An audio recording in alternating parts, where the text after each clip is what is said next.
इथे आणि आम्हाला खूप छान वाटत आहे आणि रम्य वातावरण आहे इथे. त्या काय म्हणतात प्रथा वगैरे सुरू आहेत आपल्या आणि मस्तपैकी आता याच्यानंतर सुरुची भोजनाचा इथं आस्वाद आहे आणि त्याच्यामुळे आम्हाला लई छान वाटायला आहे. आता पुढचं मी थोरा सरांकडे देतो. थोरा साहेब बोला जरा. आज आमचे 12वीचे मित्र डॉक्टर माधव काशीबा पाईकराव यांचं 2 दिवसावर लग्न सोहळा आहे. तरी खास त्यांच्या हळदीच्या कार्यक्रमासाठी मी खास भंडाऱ्यावरून इथे आलेले आहे आणि हटकर साहेब डॉक्टर हटकर साहेब आमचे संभाजीनगरहून इथे आलेले आहेत. तरी लेट्स एन्जॉय इट. तुमच्या मित्राला तुम्ही काय सल्ला द्याल का लग्न करायला? त्याला एन्जॉय करू द्या. लग्नासाठी सल्ला हाच राहिला. काय अभ्यासाचा आता लग्नामध्ये अभ्यास आता नको. अभ्यासाचा लग्नाच्या नंतर अभ्यासाचा.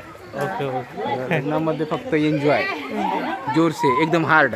ते आमचे मित्र अरे नको छोटू पाईकराव आलेले आहेत. ते काय 2 मिनिटात त्यांचं मार्गदर्शन. सोनाजी पैलवान सोनू कुठे गेला? काय म्हणतो सोनू? सोनू काय नाही. आमच्या मधल्या बंधूची आज हळद आहे. हे आमचे एन्जॉय करतो आम्ही आता. हे विकी जमदाडे. बोला. वाढवे बोला. बरं आहे की